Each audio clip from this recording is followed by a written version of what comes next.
Good morning, everyone. My name is Geoffrey Butler. I'm currently teaching at Seoul National University of Science and Technology's Language Center. My name is Lara Kurth, and I'm also teaching with Jeff at Seoul Tech Language Center. And we're here with Professor Beverley Burkett, and she comes from South Africa and has given a presentation already here at Kotesol.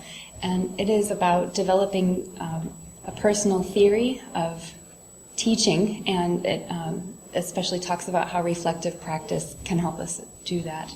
And so we would like to talk more on the topic and being at Kotesol this year. Yeah. I'm going to chip in and say, before we do that, I'd like to say too that Jeff and Lara were students of mine.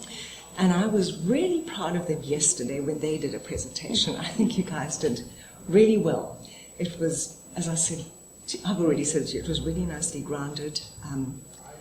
You had theory there, but you also exemplified with practice. So it's wonderful to see you guys growing, developing professionally. And thanks to Kotesol for that. Yeah. Thank you. I've noticed a theme running through the Kotesol conference this term, especially as it's called from practice to theory. Mm-hmm. And so there have been a lot of presentations talking about reflective practice. A number of, I'm not sure if it was even the invited speakers, but a number of speakers were talking about this theme. And so I just wanted to kind of start at the beginning with what is reflection, what is reflective practice, and why is it so important? I can see how maybe it's useful for someone who's just starting out and really learning teaching, but for someone who has been teaching for a long time, maybe in the same context, what if they feel they've really figured out what works? Is reflective practice still applicable? You can see me reacting and laughing. I would think that if they've been teaching for a long time and they've figured out that it works, they really need to start reflecting on their practice. I think you're right, Lara, definitely. I think the theme really invited it, because if you're thinking of your practice and moving to a theory or theorizing from your practice, how do you do that? And I think reflection is at the core. But a number of people have said that because the notion of a reflective practitioner has been around for a long time, I mean, the notion of reflection goes right back to Dewey, and that term has come to mean, it's like a catchword. It's come to mean all things to all people in a way. So I think a number of us have tried to sort of go back and sort of say, well, what is reflection all about? And I know Tom Farrell did it in his plenary yesterday as well. And we began looking kind of from Dewey. And not that we went through a whole theoretical thing, but just as a way in to say, what is reflection about? And I think for me, one of the most important things is that slowing down, that really taking time out to look carefully at your practice. And when you said, why do we need to do it? I've been teaching this, I've really got it down, it's working for me, why bother? Yeah. To me that means all the more you need to bother. And that was part of what I was talking about yesterday, is becoming much more critically reflective and looking at the assumptions that underlie, that undergird your teaching. So that's really why I think that particularly I can remember working with a teacher in South Africa a number of years ago, and she came to me and said, I'm really in a rut. And she kind of almost rolled her R in a good South African accent. And she said, I need to get out of it. And I noticed that one of the quotations from Farrell's talk yesterday also had a teacher saying the same thing, I'm in a rut. And I think using reflection, and particularly critical reflection, enables you to examine that rut. Why is it a rut? And become much more curious, and then I think excited about your practice. Mm-hmm. Sorry, that was a long answer and it didn't answer everything. But there's so much to say. It's making me think a lot the more I listen. Good. Did you have some? Sure. Beverley, you mentioned mentioned Dewey a few minutes ago. Are there any other thinkers, if someone's interested in reading more about reflection, that you would recommend? Oh, wow, a lot. I really would recommend going back to Dewey. I mean, starting there. Even if you read other scholars on Dewey. Shern did a lot of work on reflection in action and reflection on action. So in the that's moment, about time, isn't it? Yeah. It is, but it's also about the process that you engage in. My colleague and friend Carol Rogers has also written a lot about reflective practice. And I think you've already got quite a bit to work with there. And then, as I said, Brookfield, becoming a critically reflective teacher. So I think if you even got going with those, Tom Farrell's work, I mean, there's so much out in the field. He's done, and he's just brought out a new book on teachers working collaboratively. And that takes us back to Dewey again, because a lot of people think that reflection is a solitary, it's something you do in isolation. I'll go and sit and I'll think about it. Well, there are two things. You can't just think about it. Someone in the session yesterday said, you've actually got to document or record it in some way. Some people do that orally, some people do it in writing. But the other aspect of reflection is that I really think it needs to be done collaboratively as well. You can reflect on your own experience, but you also need... Then it's just one lens, right? Exactly. Like we were talking about before. Exactly. You can only see from your perspective still. Yes. Yeah. And that can be isolating, because that gets back to the person in a rut, or the person who thinks, I'm there. I'm there. Yeah. Exactly. If you use those other lenses, you'll see how many other possibilities there are and how many other interpretations. When I think about lenses, and that it's not only one person, there are students and there is a changing context around us. Exactly. And there is theory developing in the field, on so many different kind of planes and looking from different angles at teaching. So there's just always movement happening, and so we cannot stay just doing the same thing. We have to be in touch with the movement. I think all of the difference that's always happening, always in flux. And there was that quotation as well about, in fact it was a cartoon that was put up yesterday, is don't teach reading and writing, teach students. And that for the person who thinks they've got it all. Yeah. Your students are always changing. Yeah. Every class is a different class. Yes. But then, yes, you can't just teach content or just students. Also, you can't just teach students. I mean, you have to also kind of be aware of other things as well.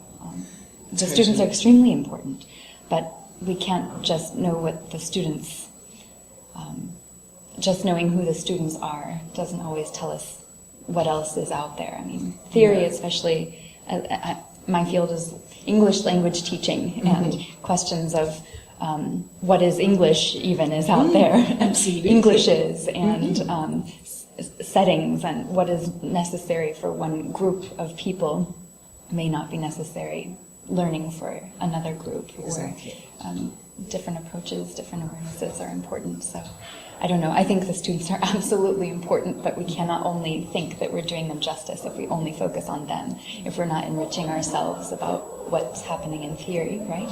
Exactly. Well, Lara, I'm smiling because I'm thinking of, our I thou, it, exactly, and context. So there are those three elements: you, the teacher, and you're changing and growing. The students are they're in different contexts with different needs. Yeah. I think of the different contexts in which I've worked and how I've had to adapt and change, and your subject matter, and then the contexts in which you're in. So all of those kind of interact with each other and impact.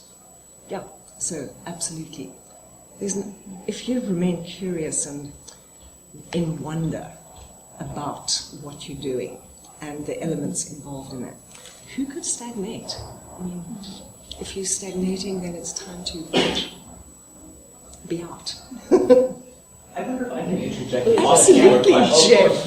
I'm wondering about technology and how that affects reflective practice. The fact that we're here in a face-to-face community of practice, but you have all these communities of practice that facilitate reflection online. Do you see potential there, interesting things happening there?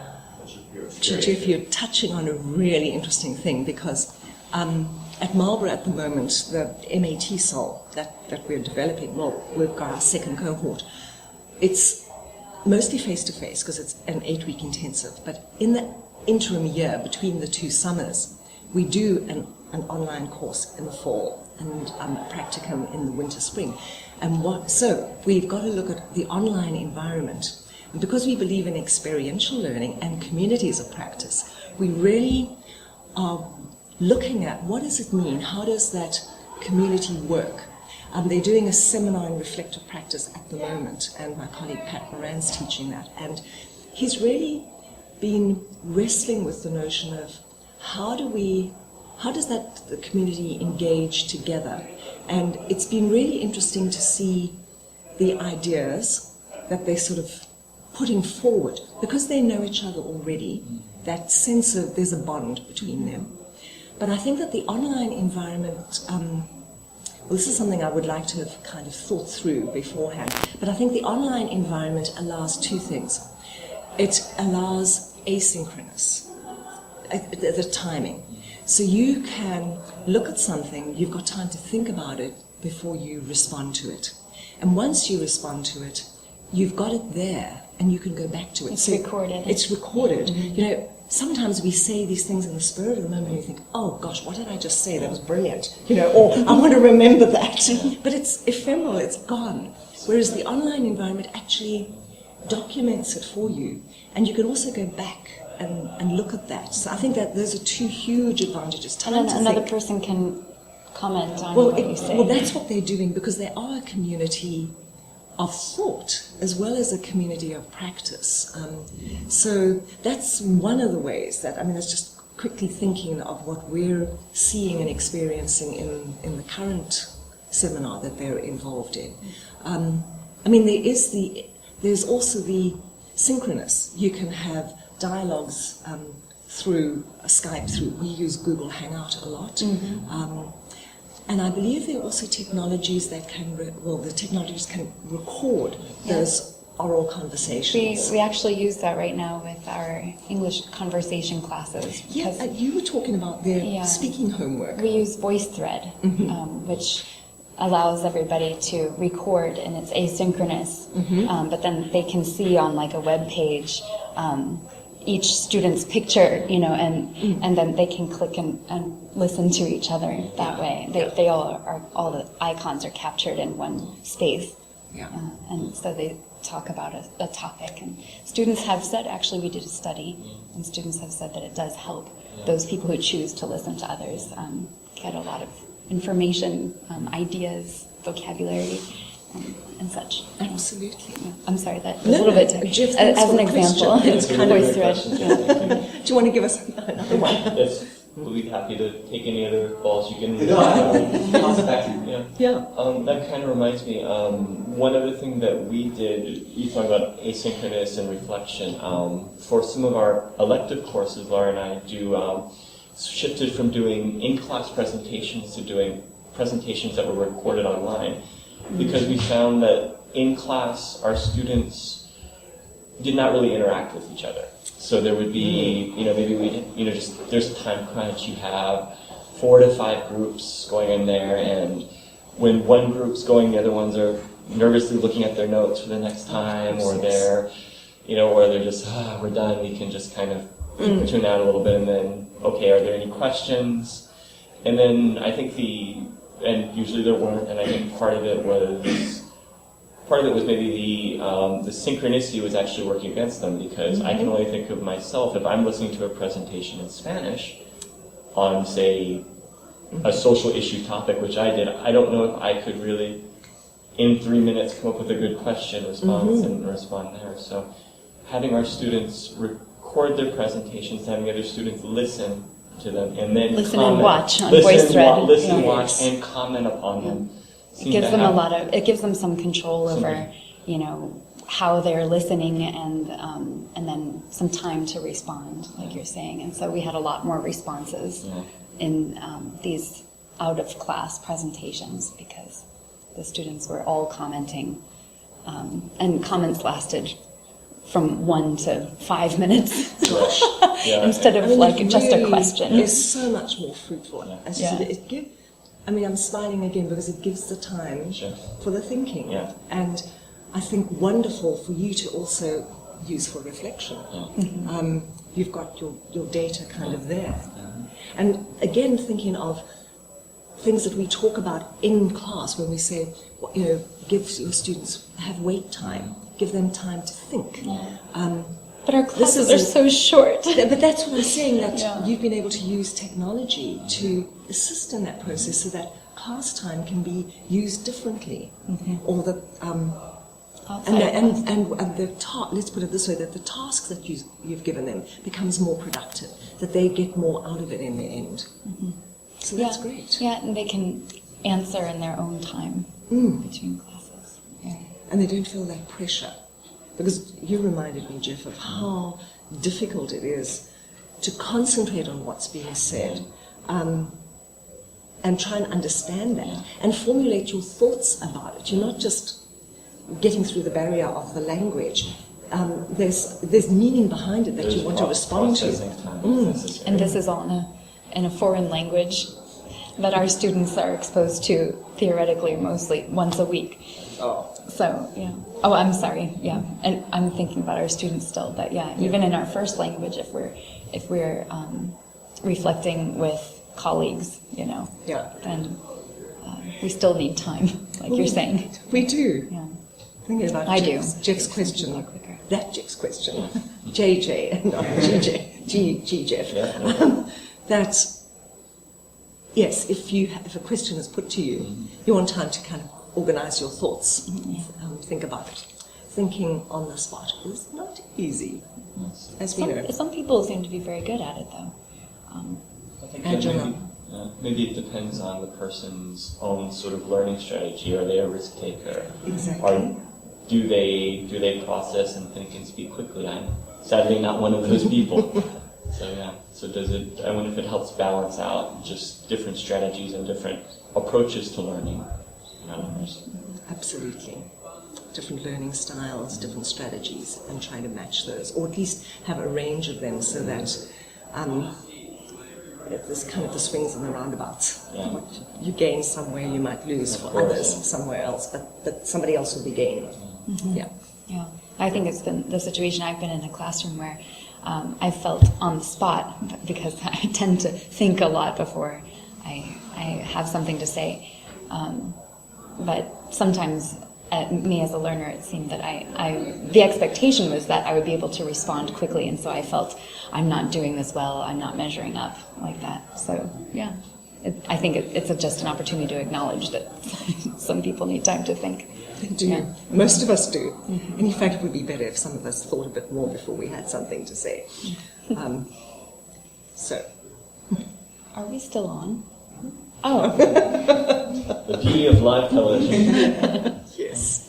I guess to just kind of bring it back to our original thoughts, Professor Burkett, we started just with reflection, kind of in general and in theory. Are there any sort of text, recommendations you could give to just what's something that somebody could take away from this conversation that they could maybe apply next week or the week after? Is there any sort of way that you personally reflect on your learning that you could share? Wow. Sorry, that's a very big question. Well, I'm thinking, okay. She's been doing this for years. What do we and you're select? talking about someone who's not really into doing it yet. I don't know. But, Good point. Yeah, but you also teach teachers, so how do you kind of approach it at the beginning? Well, I'm thinking, going back to Brookfield and the four lenses, and I think that, the examples I was using yesterday were examples from my practice. And that was my practice with teachers, but I think it's exactly the same as teachers practice with their learners of language, that whatever practice you're talking about, you have your own experience as a learner and as a teacher. Don't underestimate your experience as a learner. And I think it's good for teachers to put themselves out and put themselves into positions of being learners, and it doesn't have to be learners of language, it could be a learner of anything, to remind ourselves of what is the discomfort that I feel, what are the fears that I have, what are the strategies that I use, and what can I take from that and use in my practice.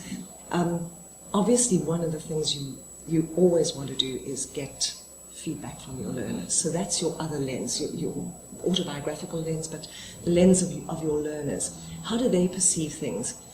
So often you think that it's pretty clear what you've told them to do or asked them to do, and if you ask them, it wasn't. They have a totally different idea. So getting feedback from your learners and in different ways. What do you learn? Can be in the moment. It could be later. Exactly. Quick oral feedback, your little feedback slips, surveys, learning logs, looking at students or in terms of portfolios, getting students to reflect on their own learning. You know from your own experience, having been master students, we always said to you, what helped your learning? Even if it was one or two things, just think about either the session or the whole course or the week that we've just been through. What helped your learning and what hindered your learning? And so we did that again and again. It's not just a one-time thing. Exactly. This is a part of reflection that I appreciated, was just, go through it again. Things don't have to be all clear after thinking about it once. Just try something again and again and adjust as you go based on what you experience. Sorry, just the idea of that's kind of a repetition or going through cycles. Well, it's making it become a habit of mind, because if you do something as a once-off, if you just get feedback from your students only once, that's not going to become a habit of mind for them. And you want them to think about their learning and how they're learning, so that they can kind of improve their strategies. So definitely, the other lens is your colleagues. So the other thing you could take away from this conference is go back to your institutions, your places of practice, your communities of practice, and try and set up informal, I don't want to call it a reflection group, but like lunchtime chat. Lunchtime chats, communities of inquiry, so that you can take turns to bring to the group a puzzle that you have. Just something that it doesn't have to be an issue or a problem, but just something that's you're curious about in your practice. And get them to work with you on describing that, doing the slowing down. What is it that's really puzzling, or what was the incident in class that got you thinking? So really describe that, and then get your colleagues to help give different interpretations of that, because that's where the person who thinks they've got it all packed, that this is working for them, you still want to know why it works. Yeah, I'm sure they have a point. Yeah, they probably do. Yeah. Or on the other hand, if you ask their students, maybe their students don't think it always works. Yeah, so those are the kind of things that you could take away. Okay. So looks like our session is ending. Your radio on. Okay. But yes, those are two things. The other would be you can also look at the literature. Yeah, read. Go and do some reading. Yeah. And because often just reading helps you. There are so many times that I've read something and thought, that's exactly what I was thinking, but this person has just put it so well. Right. Yes. It's kind of nice to know that you're not alone. I remember, I'm probably going to fudge his name, but Palmer Parker. I always yes. I remember just reading and saying, wow, I'm not the only teacher who feels this way. Teaching makes me feel alive, and yet it is one of the most stressful, crazy things that any person has ever undertaken. And just from a senior teacher, I think in his book he said 30 years experience. I'm sure he's going on 40 years now, not more. But just that sense that you are not isolated, that you are not alone, I think, and just talking to other teachers. Exactly, because teaching can feel isolating and isolated. Or didn't he also say that after 30 years, sometimes he still feels like he's stepping into the classroom for the first time, or he comes away from a class thinking, what am I doing to these people? Or to think of a career change. It's It's never too late, and not necessarily for career changes. That's true. Yeah. So thanks, guys. It's been great having you here. Thank you so much, Professor Burkett. We could probably go on, but I'm sure there are others who are going to come and chat as well. Whenever you're ready. Thanks.